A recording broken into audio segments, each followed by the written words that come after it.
Story 1. My wife passed away just before last Thanksgiving. It came out of nowhere, and I'm somewhat broken. To make things worse, my stepkids have decided that since I'm not their father, they don't have to obey me anymore. They're teens, and they've never been my biggest fans. They loved their dad, and I was only ever their mom's husband. However, when Dina was alive, they treated our home well and me respectfully. After she died, they became idiots. Yes, I know their mom died, it sucks. But that was my wife and the mother of my children. I'm also having a tough time dealing with it. Their paternal grandparents are also crapping on me for not being more understanding of all they're going through. I have tried. I've offered them counseling. I've given them space. I've been there for them. I am at my wit's end. The last straw was when we were over there for supper last week. I said it was time to go so I could get the littles to bed. My stepkids said they didn't want to go, and that I should leave them and return for them. It's a 2-hour drive. I said no. Their grandparents said I was being too hard on them, and that I should let them stay. I'm having a hard time with 2 small children, the loss of my wife, and 2 teen idiots, without having my in-laws pile on to make my life more difficult. So I did. I also packed up their stuff. Instead of coming back for them, I dropped off their stuff at their grandparents' house. I have 2 preschool kids to take care of. I don't really have time to baby 2 teens that are just making my life harder. My house is clean for the first time in weeks. My kids are sleeping through the night. My stepkids would love to live with their uncle in the same city as me so they can finish high school with their friends. Everyone on their dad's side is against me. I don't care. I was told by both of them and by their father that I'm not to try to parent them, so I'm not. I actually do not have any parental rights over them. Their dad wasn't even okay with me being a contact for them at school, so his parents bear the contact. Their father works at a FIFO camp. He has no permanent home. He doesn't pay child support. My wife left behind a small life insurance policy, which I will divide between the 4 kids. But I was the breadwinner in my house. I bought pretty much everything there for the last 8 years, so now it's all mine. My in-laws are calling me an idiot for abandoning the kids, but I have 2 kids that need me more. The older 2 have a dad and grandparents to help them. My kids do too, I guess, but they also have me, and I want them to have a peaceful home. So am I the idiot for dropping off my stepkids with my in-laws and saying that they're not my problem anymore? Hang on, this man doesn't even pay child support. Does his family know this is the case? Has anyone from Biodad's side contributed anything to these kids? Or are they just crapping on you instead? Not the idiot. If what you say is true, and you've done everything within your power to help them grieve and transition going forward without their mom, then what else can you do? If their father wasn't willing to step up right away, then that says a lot about the dad and the in-laws, in my opinion. Wash your hands of that family, as they will only try to harm you going forward. Their father has no permanent home. Well, he needs to step up and get that changed. It sucks for him, but not really Op's problem. The father even said Op must not parent them, but at the same time doesn't want to step up. His ego doesn't want to be hurt by having someone else be a good father, so Op can be an unpaid babysitter and nanny and a wallet to boot. Heck no. Ah, the life of a step-parent. You provide, babysit, drive around, clean and cook. But heaven forbid you want to say anything or parent a stepchild. Op is not the idiot to drop them off. Why are they in his house if he's not to be their parent? If Op has no parental rights with the teens, then he has 0 parental responsibility, and arrangements should have been made within a month of their mom dying to get the kids out of Op's house. It's abundantly clear Op is only tolerated as a resource rather than as a grieving person. Dude, you did nothing wrong. Don't let these people make your life more miserable than it is. Stay strong and focused on what is best for you and your children. I have a daughter, tween Brooke, from a previous relationship. Unfortunately, my wife passed a few days after Brooke was born due to complications from the emergency C-section. I've always wanted Brooke to have a woman in her life, so my sister has always helped. She's the closest thing Brooke has to a mom. 3 years ago, my sister moved about 6 hours away from us. Since then, she's been flying Brooke out at least one weekend a month and getting her on school breaks. Brooke loves visiting her aunt and views her house as a second home.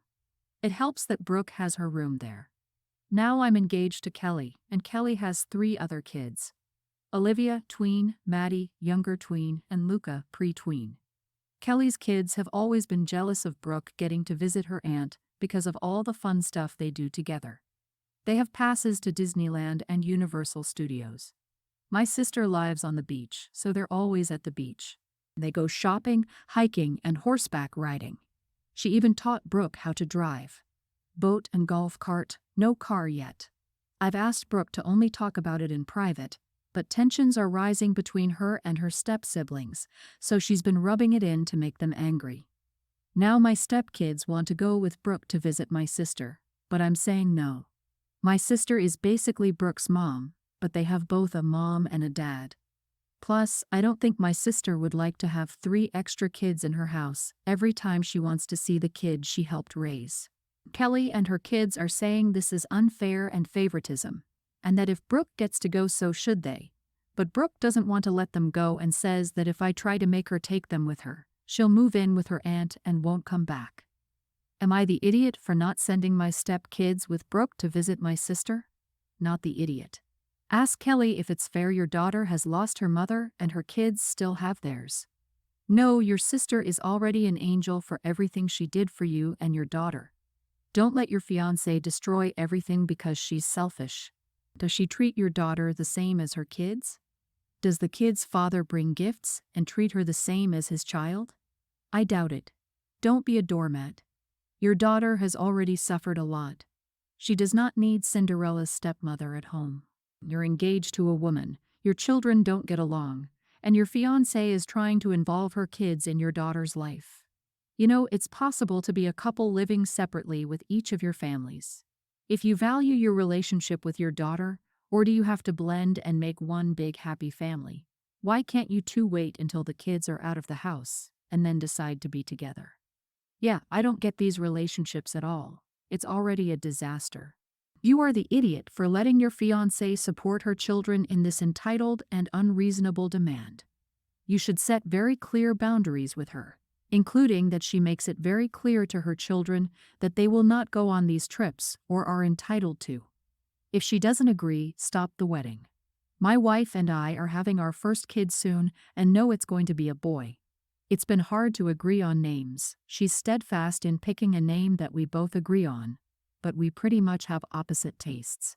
I have a very, very basic and common first name, which I like, so I gravitate towards simple and classic names like James, William, and Daniel. She likes. Not that. She suggested the name Dean the other day, and I was considering it until I found out she picked it because it was the name of her teen TV crush. She dug in her heels and insisted that she just liked the name and wasn't going to name her kid after the character, and watching an old episode of the show reminded her of the name.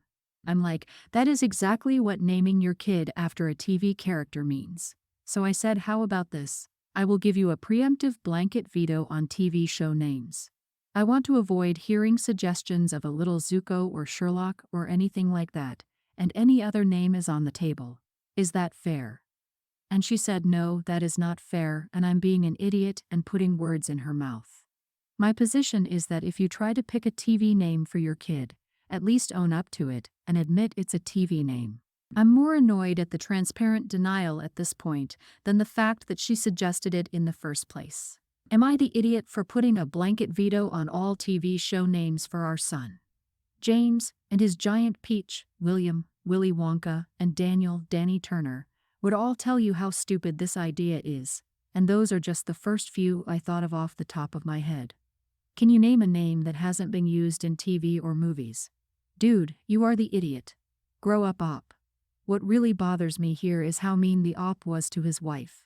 He acts like she's being stupid for distinguishing between being inspired by something and actively naming the kid after that thing, and then laying into her.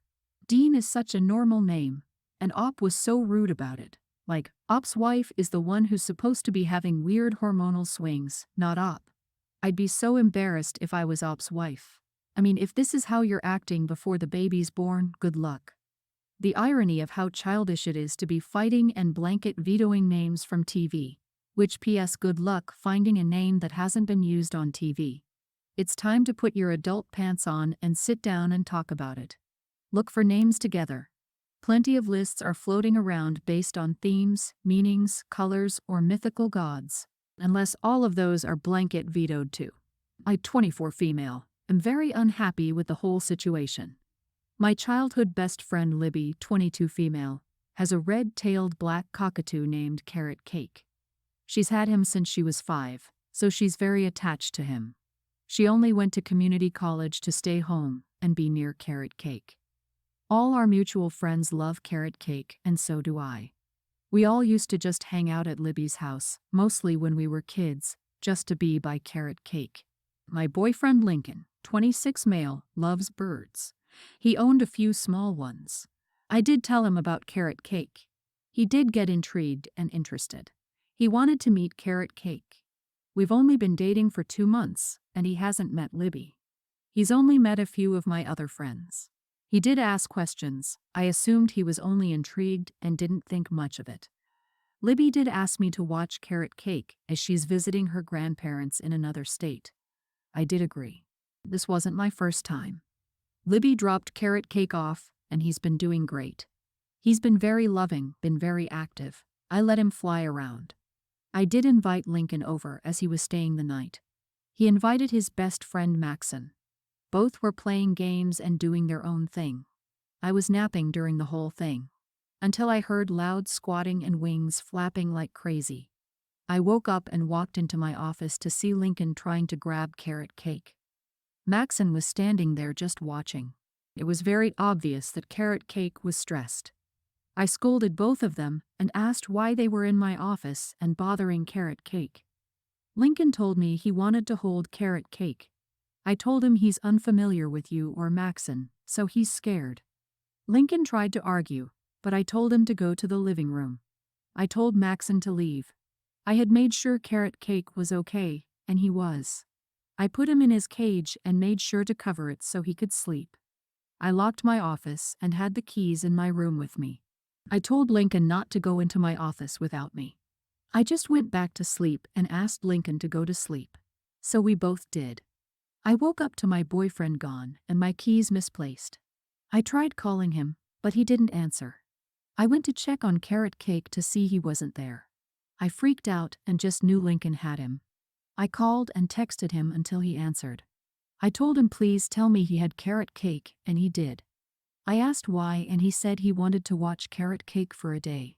I just hung up and drove to his house.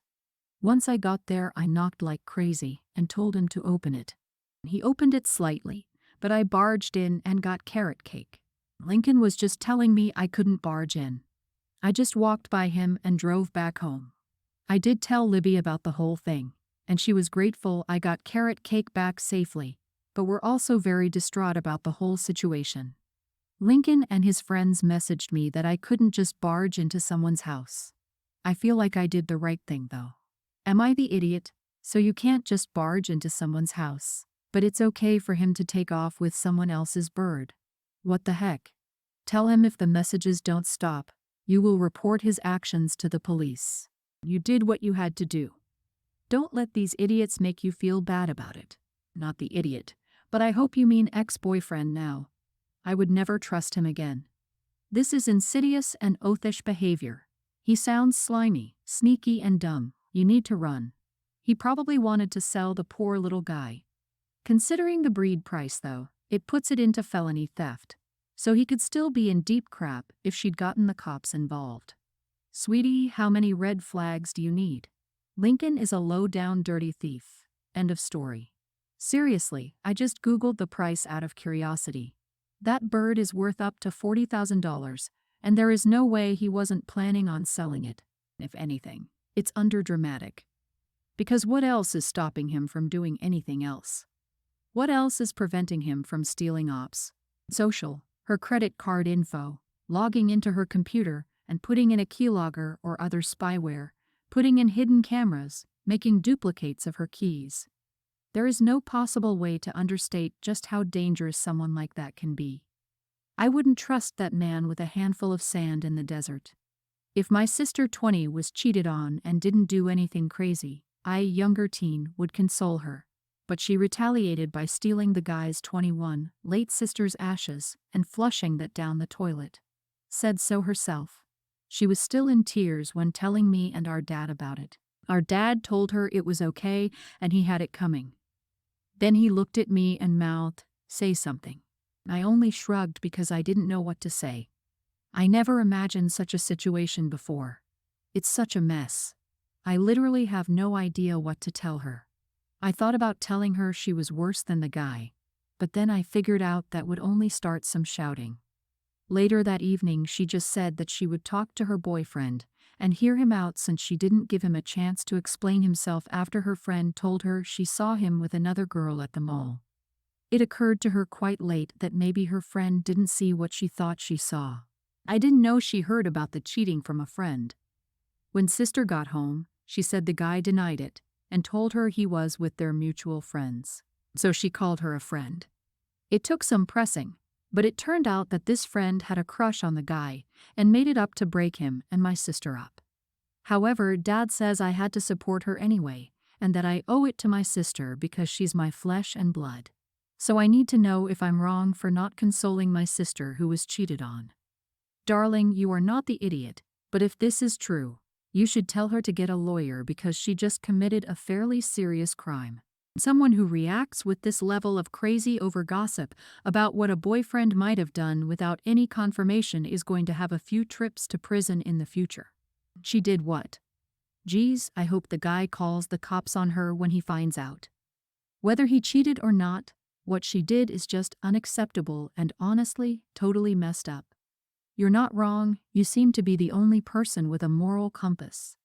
Your sister needs counseling to help control her impulses.